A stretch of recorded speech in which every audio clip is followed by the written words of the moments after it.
Olá, pessoal. Eu me chamo Cláudia Santamarina e hoje a gente vai conversar com o Gilney Costa, com a Francine Dias, sobre a destituição do poder materno de pessoas com transtorno mental e também sobre a adoção de pessoas com deficiência por casais homoafetivos. E a ideia da nossa conversa aqui, do nosso bate-papo, é pensar como é que o capacitismo, né, nessas duas situações, ele acaba produzindo violências. Fazendo a minha audiodescrição, eu sou uma mulher parda, de pele muito clara, cabelo crespo na altura do ombro.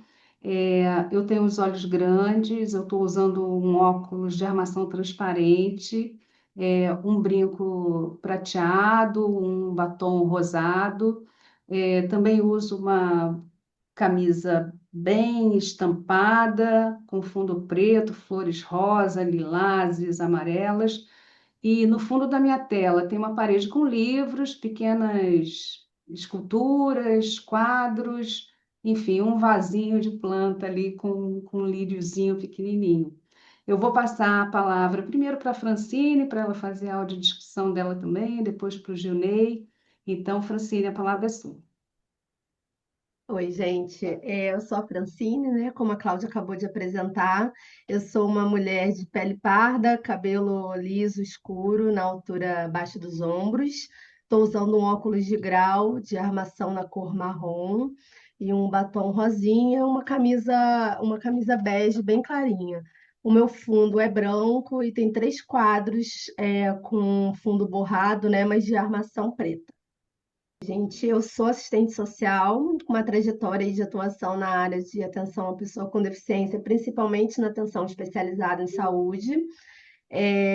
Tenho especializações na área de gestão pública, de recursos humanos, de acessibilidade, de políticas públicas. O meu mestrado foi em políticas públicas, na UERJ, o doutorado na Escola Nacional de Saúde Pública na ENSP, e atualmente eu estou trabalhando no Centro de Integração de Dados e Conhecimentos para a Saúde, SIDAX, que também é vinculado à Fiocruz Bahia, onde eu faço pós-doutorado também na área de desigualdade em saúde. Boa tarde, pessoal. Eu sou Junei Costa, sou um jovem baiano, nordestino, portanto, ao caminho dos 40 anos, nesse momento com 37. Uso o cabelo em tranças nagôs, com alguns adereços, algumas argolinhas penduradas nele. Uso três piercings na orelha direita. Neste momento estou com uma camisa gola polo vermelha e o fundo da minha tela tem uma estante com alguns livros e um quadro, mas que nesse momento está desfocado. Eu sou Tá. psicólogo de formação, com trajetória no campo da saúde pública, também barra coletiva.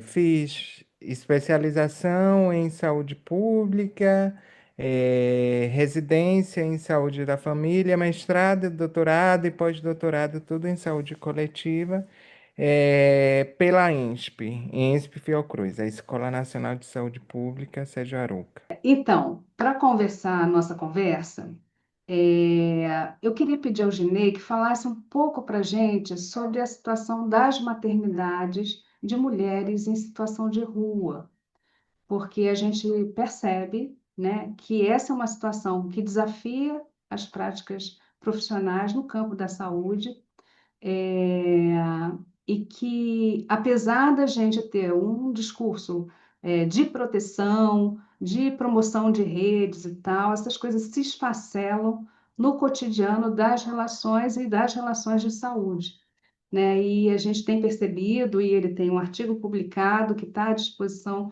das pessoas que estão fazendo o processo de educação permanente de saúde, onde ele trata, né, dessas questões e das injustiças, né, da omissão e das injustiças operadas também pelos agentes de Estado, né, que acabam destituindo essas mulheres do seu poder materno. Então, Gil, se você pudesse contar para a gente, né, um pouco do teu estudo, da tua pesquisa, do que você acha dessa relação. Obrigado, Cláudia, pela pergunta. É uma pergunta complexa, né? E complexa como também é o tema da maternidade, né? Se a gente imagina a questão de direitos e de quais direitos prevalecem, se o dessa mulher em situação de rua, por vezes usuária de alguma substância ou com alguma questão de saúde mental, e, por outro lado, os direitos desse feto, dessa criança, né? Então, assim, é um debate que não é simples de ser feito. E é um debate que convoca cada um de nós individualmente, e enquanto sociedade, a pensar qual o papel do Estado, qual os limites, eh, para as ações de Estado que são operadas nessa relação com essas mulheres e essas crianças, né? Então, um primeiro dado histórico que a gente tem é de que esse debate, ele, num contexto internacional, desde os anos 50 já vinha sendo feito, e em um contexto nacional, a gente começa a ter uma ênfase maior a partir dos anos 2000, com a indução pelo governo federal do plano, uma indução financeira do plano CRA, que é possível vencer, em que os municípios, para receberem um repasse financeiro, eles tinham que declarar que havia uma situação, entre aspas, porque foi como ficou conhecido aquele momento histórico, eles precisavam declarar que havia uma epidemia de uso de drogas em seus territórios para receberem o recurso do governo federal, coisa que não corresponde à realidade, mas que naquele momento os municípios se utilizaram dessa prerrogativa. Então, os profissionais, eles começam a observar que as mulheres chegavam na maternidade e automaticamente elas entravam para parir e saíam sem os seus bebês. Principalmente o serviço social começava a se questionar qual era o papel delas enquanto assistentes sociais e quais políticas que elas poderiam ofertar a essas mulheres que não fossem simplesmente a destituição do poder familiar, né? Alguns municípios, algumas capitais, isso se torna emblemático. BH foi um caso exemplar do que aconteceu, porque a gente teve, a partir de 2014, até 2016, a gente teve duas portarias expedidas pelo Ministério Público, orientando que todas as mulheres com algum traço de situação de rua ou de uso de drogas, os profissionais de maternidade deveriam informar ao Ministério Público, estipulava-se um prazo, inclusive, para isso, e os profissionais que se recusassem a informar estavam sujeitos a algum tipo de punição que ia desde suspensão até uma decretação, inclusive, de prisão desses profissionais por associação a essas mulheres. Então, a gente teve, ao final de todo esse processo, e BH se tornou exemplar por conta desses documentos oficiais que foram expedidos, coisas que, por exemplo, em municípios como o Rio de Janeiro, a gente não teve um processo de institucionalização dessas políticas dessa operação, mas ao final de mais ou menos 2 anos, a gente tinha um registro de quase 400 crianças separadas de seus familiares extensos e de suas mães. Num campo teórico, é esse o desafio que os profissionais lidam cotidianamente. O ter de arbitrar de quem e quais direitos prevalecem. Eu percebo que nenhum profissional sai de casa pensando, hoje eu vou destituir essa maternidade. Não é dessa ordem. Mas os profissionais, eles também se inserem em um contexto em que socialmente A nossa organização de proteção social, ela foca muito na criança. E pouco se reconhece que essas mulheres que estão em situação de rua ou que estão também em um contexto de uso de drogas, elas são mulheres também vulnerabilizadas, que também precisariam de ajuda. Essas mulheres, elas não tendo como arcar com custos dessa maternidade, elas acabam recorrendo ao Estado e, contraditoriamente, também é desse Estado que ela precisa se proteger. E ajuda no sentido de direito e não de caridade. As mulheres, elas desenvolvem também uma cultura de conversa entre elas, que acabam informando, por exemplo, não, tenta não ir para tal maternidade, porque tal maternidade já tem um histórico de destituição. E às vezes elas criam alternativas de ir parir em um outro município, em uma outra maternidade. Então elas ficam em um determinado território, mas quando elas sentem que começa a entrar perto do período do parto, elas se mudam justamente para fugir desse controle do Estado e também ter uma possibilidade de não perder esse bebê. São mulheres que, obviamente, a gente precisa falar, são mulheres negras, em sua maioria pobres, e que vivem ali um contexto de profundo desamparo social. São mulheres, inclusive, que não são alvo de política, o uso de drogas que elas fazem ou a situação de rua. Na maioria das vezes, pouco importa. A nossa trajetória histórica de construção de política para mulheres em situação de rua é muito recente. A própria política nacional voltada para a população em situação de rua é um decreto de 2009 que foi implementado, teve uma baixa adesão por estados e municípios, ao ponto que em 2023 a gente teve uma DPF no STF para pautar a obrigatoriedade de estados e municípios implementarem políticas voltadas para a população em situação de rua, e deu 120 dias ao governo federal para a apresentação de um plano que pudesse responder a essa demanda. O que é a DPF? É a arguição de descumprimento de preceito fundamental.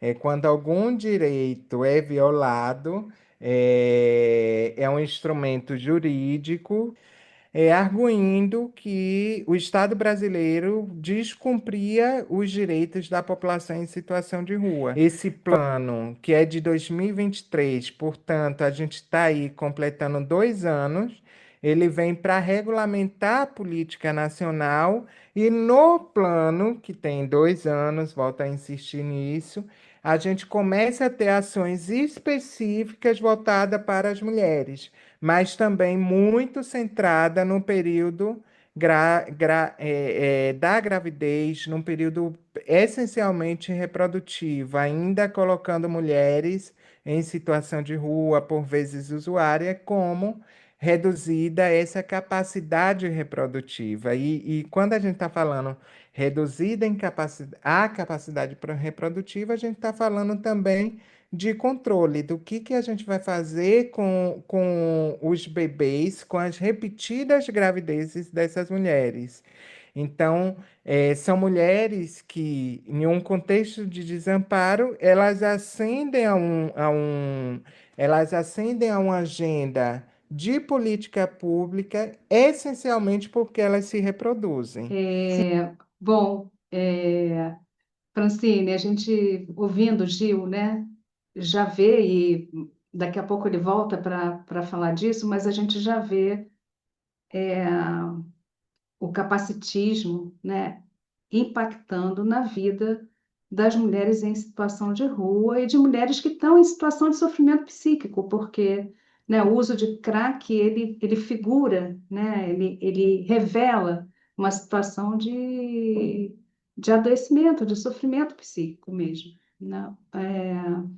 Pensando nessa ideia do capacitismo, e a gente já conversou sobre isso, né, no IFF, eu pensei que a gente podia, né, explorar também essa lógica discriminatória, né, e opressiva que acaba incidindo não só em relação às crianças que têm deficiência, mas também em relação aos casais homoafetivos. E você tem um estudo sobre isso. Daí eu queria que você falasse um pouco para a gente, né, dessas conexões entre o que você chamou, né, no teu artigo de grupos considerados indesejáveis, entre aspas, né? E como a justiça, né, imaginando, né, essa indesejabilidade, também arquiteta, né, uma relação, eu acho que bastante complexa, né, entre esses pares, né, crianças com deficiência e casais homoafetivos. Sim, eu ouvindo o Gil falar, né, e você trazendo o capacitismo como um elemento de abertura, né, para essa conversa comigo, uma coisa que perpassa a adoção homoparental e que também está ali relacionada à maternidade dessas mulheres, né, que é muito importante para a gente e é uma categoria fundamental na saúde, é o cuidado, né? Mas o capacitismo aqui lido na perspectiva da capacidade de cuidar. Quem é capaz de cuidar, né? Esse estudo que você mencionou e que eu desenvolvi há um tempo atrás, ele surge a partir de um monte de notícias de mídia que começam a chegar para mim.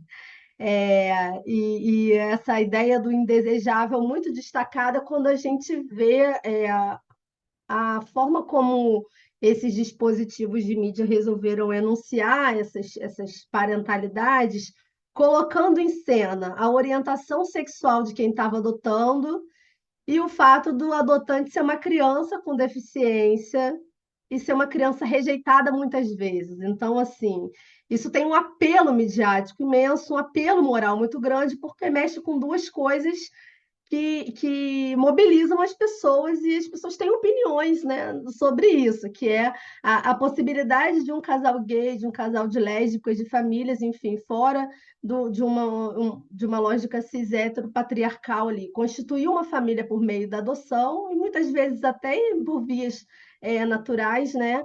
Mas a necessidade de se adotar crianças com deficiência, porque se sabe que não são crianças desejáveis, né? O nosso próprio modo de pensar a saúde, processo pré-natal, identificação de doenças, de deficiências, coloca a presença de uma deficiência identificada ali desde um período gestacional como algo muito difícil para uma família lidar, né?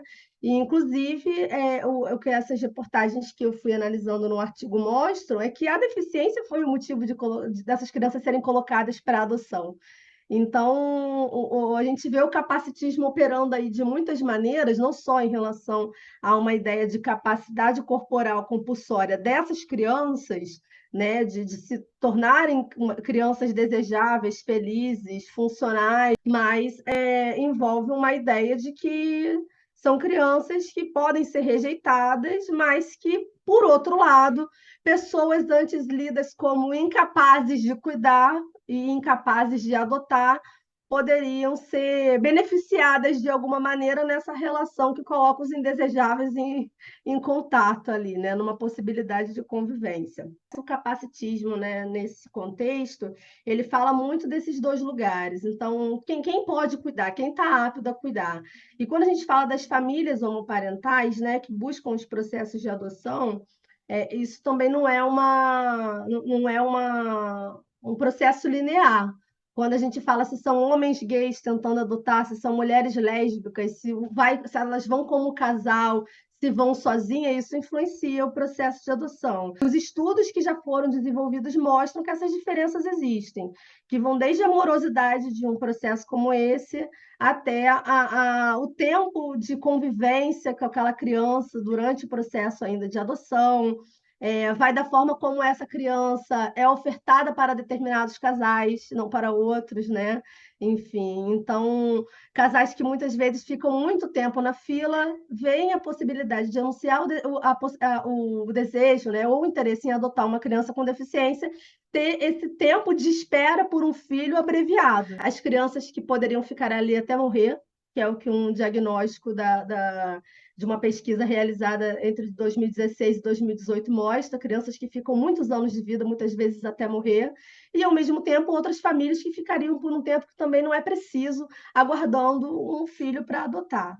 Então, a gente vê uma lógica aí funcionando de uma maneira que precisa ser colocada em debate, né? Eu acho que o objetivo do artigo não foi criar um julgamento em relação a isso, mas denunciar que tem algo acontecendo e que existe um acontecimento, uma possibilidade que está sendo explorada mediaticamente, produzindo valores, produzindo interesse, produzindo engajando as pessoas, né? Produzindo discursos muito específicos, sem que a gente veja as pessoas com deficiência e as pessoas do movimento LGBTQIA+, conversando sobre isso. Então, embora isso seja voluntário e o Estado também ofereça voluntariamente essas crianças, isso não pode ser naturalizado, né? A gente não pode passar por isso sem discutir, sobretudo no cenário que a gente já tem países da Europa colocando como condição para a autorização de famílias homoafetivas e pessoas solteiras, enfim, adotarem,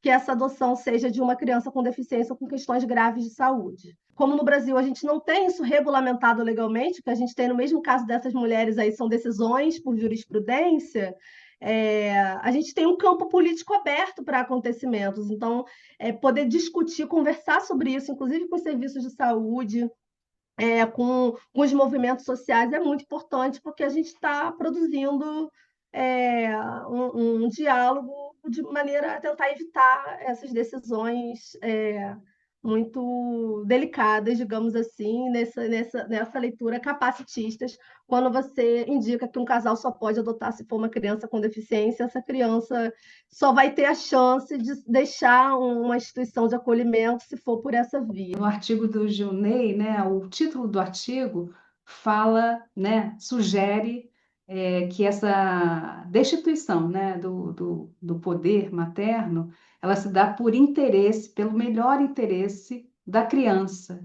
né? E ouvindo vocês dois falarem, quer dizer, o que fica por último é o melhor interesse da criança, né? O melhor interesse da criança não é discutido. O direito da criança ele não é discutido, né? Parece mais um arranjo para dar conta desse capacitismo estrutural, né? Que nega às mulheres, né? Estudadas pelo Gilney, nega a possibilidade de usufruir do direito à saúde, né? Enfim, de todo o apoio psicossocial que ela precise, né? Então, há um direito negado, de um lado, há um direito negado às crianças também com deficiência que estão em situação de abrigamento, né? Há um direito negado às crianças que vão para a situação de abrigamento quando são retiradas das mães, né? Em situação de rua, né? É muito possível, sei lá, a Gene pode dar notícias para a gente, mas é muito possível que haja casos mesmo de uma adoção direta, do hospital encaminhar, mas é negado o direito da criança, inclusive, né, de ter a possibilidade de uma convivência familiar com a família natural, né, a família de origem. Então, vocês É, trazem exemplos muito contundentes do quanto o capacitismo é estrutural e ele circula não só, né, entre as pessoas que têm uma deficiência evidente, como as pessoas também que têm algum grau de deficiência intelectual, cognitiva ou mesmo transtorno mental, né, que são limitantes, né, do exercício pleno e do protagonismo da sua vida, né, enquanto sujeito de direitos, né? Diga, Gil. Cláudia, e a gente não pode, assim, o que eu mais vejo nas experiências de mulheres, as experiências de maternidade de mulheres em situação de rua, que eu acompanho, o que eu mais vejo é que não dá para pensar em um único marcador social de diferença e de desigualdade. O que opera sobre esses corpos são matrizes, e aí, quando eu falo de capacitismo, eu preciso dizer que este capacitismo que opera sobre esses corpos, ele traz uma marcação racial também muito importante. Quando a gente se debruça sobre a história, da formação social e política brasileira, a gente vê que as mulheres negras, por exemplo, elas sempre estiveram em situação de trabalho na rua, elas sempre ocuparam o espaço da vida pública. Se a gente para pensar, a gente foi um país em que o sistema escravocrata, para além de um sistema econômico, ele também foi um sistema de poder que oficialmente durou ali quase 4 séculos, só que os efeitos dele ressoam até hoje. A gente vai ver, por exemplo, esse traço de destituição dessas maternidades, que agora a gente está olhando e está problematizando, ele é um traço histórico. A gente vê, por exemplo, que as mulheres, mesmo as amas de leite, elas eram obrigadas a renunciar aos cuidados do seu para cuidar dos filhos dos seus senhores e das suas senhoras. Assim é também com essas mulheres que estão em situação de rua. Muitas delas já vêm de um passado de terem sido desfiliadas, dos seus, da sua família.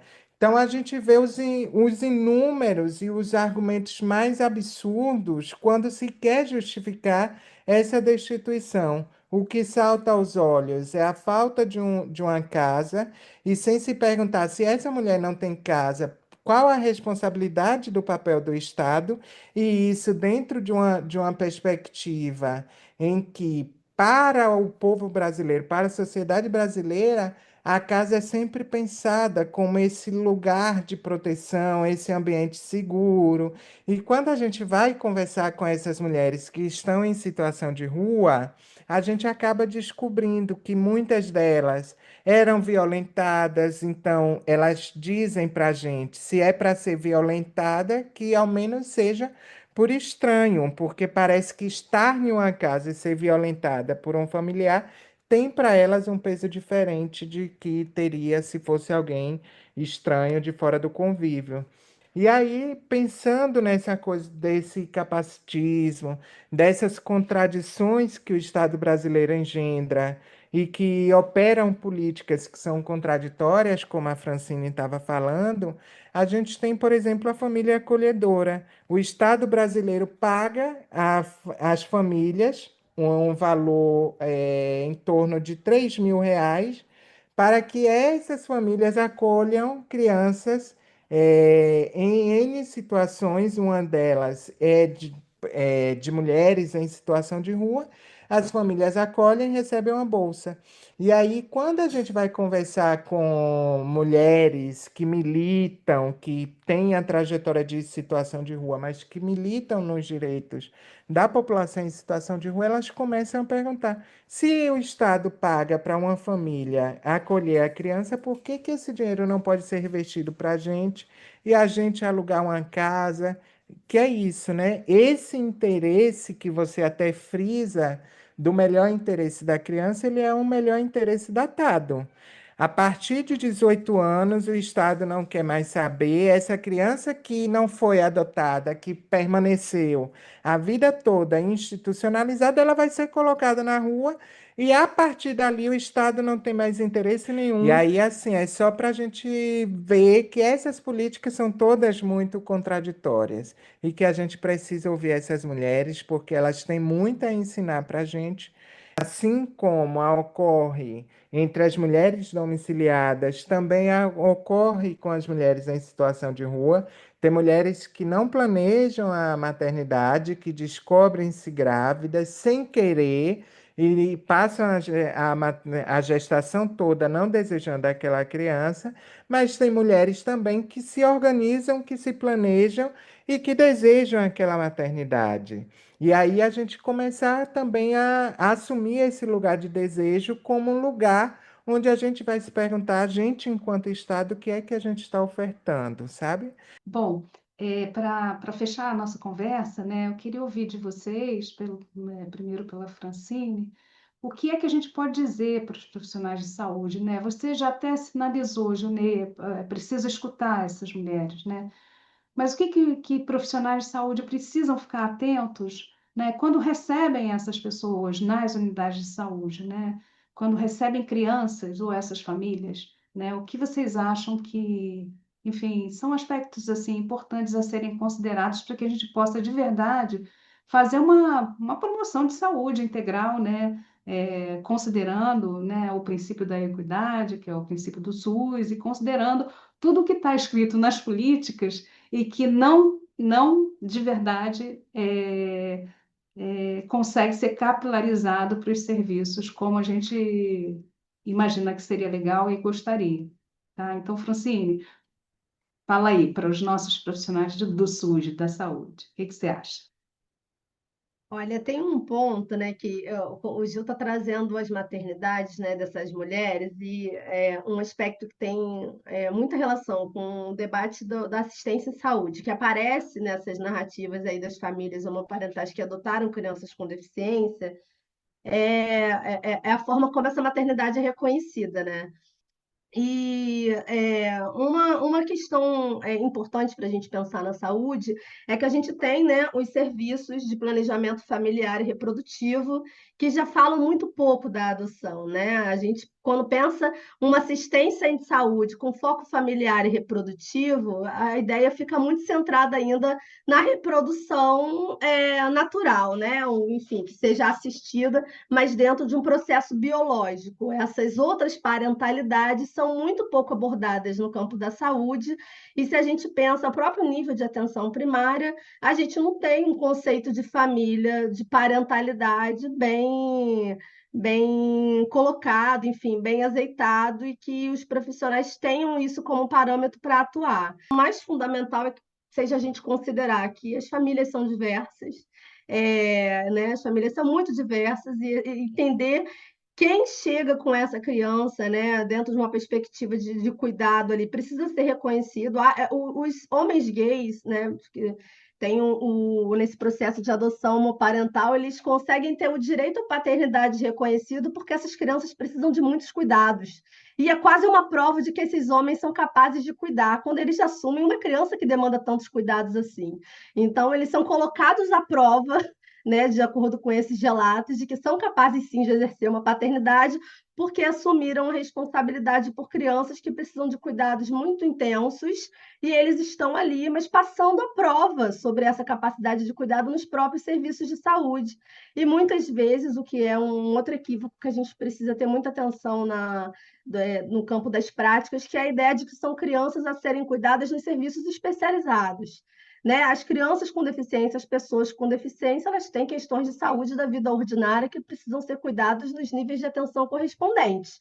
Aí a gente está falando da pessoa que precisa de um cuidado na atenção primária, da criança que está no cuidado especializado em reabilitação, aquela que vai necessitar do cuidado hospitalar, são demandas diferentes, e elas vão estar com essas famílias que elas têm e que as têm durante todo o processo de vida em contextos muito distintos. Então, a gente precisa se atentar um pouco para isso, né? Entender também, se aproximar um pouco dessas reflexões mais críticas sobre gênero, sobre parentalidade, entender o que é o cuidado, né? A gente discute muito cuidado na nossa formação em saúde pública, mas numa perspectiva de uma formação mais de pesquisa, mas talvez a categoria cuidado, fora daquele cuidado especializado, aquele cuidado centrado em práticas específicas, eu acho que às vezes eles escapam um pouco, né? Cuidado não como procedimentos que a gente precisa fazer com aquele corpo, mas o cuidado numa perspectiva do acolhimento, de compreender quem são essas pessoas que chegam, entender as suas histórias, enfim, se destituir um pouco desses valores e desses julgamentos que a gente sabe que todos têm, né? Mas entender um pouco também como a gente atua a despeito disso em relação à garantia de direitos das pessoas com as quais a gente está trabalhando e produzindo cuidado no dia a dia. O ponto que mais aparece dentro das produções teóricas da saúde coletiva seja essa ênfase na possibilidade de cuidar e de fazer planejamento familiar com casais de homens, com casais de mulheres, com casais que são formados por mais de duas pessoas, com pessoas que fogem a essa cartilha cis hétero patriarcal e reconhecer essas pessoas como cuidadoras na medida em que elas se colocam nesse lugar como pessoas desejantes de exercer essas parentalidades, né?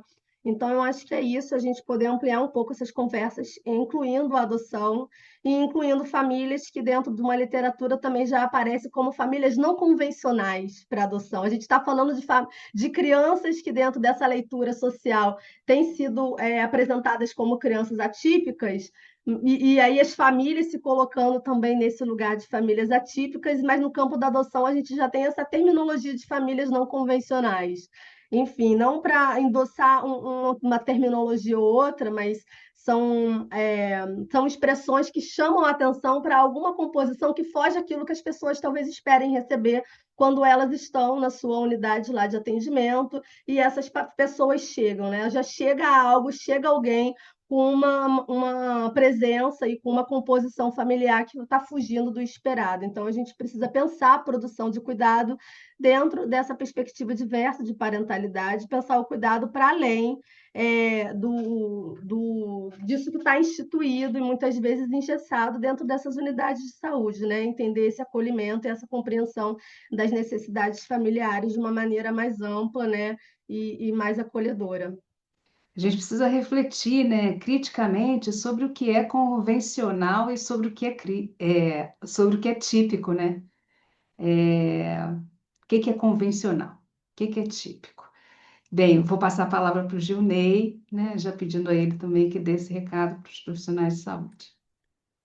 Eu acho que a minha fala ela é muito mais complementar à da Francine, no sentido de que, embora sejam temas diferentes, são temas que se aproximam muito, quando a gente começa a se questionar o que que a gente faz, né?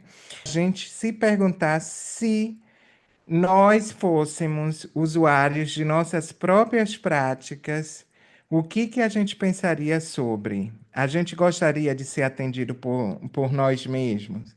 Essa é uma dimensão fundamental que eu acho que, enquanto profissionais, quer seja da assistência, quer seja da saúde, quer seja do sistema de justiça, a gente não pode deixar em nenhum momento de se perguntar. Dito isso, uma outra coisa que a gente também tem que olhar é como está a nossa construção de redes, porque assim são maternidades complexas e que, como tais, não é um serviço só, não é um único profissional que vai dar conta dessas complexidades que são trazidas por esses casais que não são da rotina de adoção, ou por essas mulheres que estão em situação de rua. Então, assim, a própria discussão do que é cuidado, a gente precisa extrapolar, implodir essa caixa.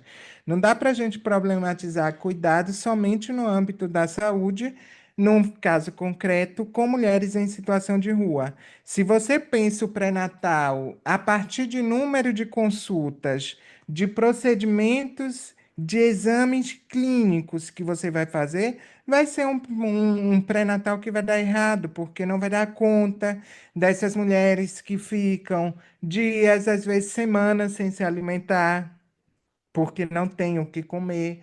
Não vai dar conta da documentação dela, e aí, quando ela chegar na maternidade, ou dela ou desse pai, sem o documento, a maternidade vai ter trabalho para poder liberar, para emitir a alta dela e do bebê.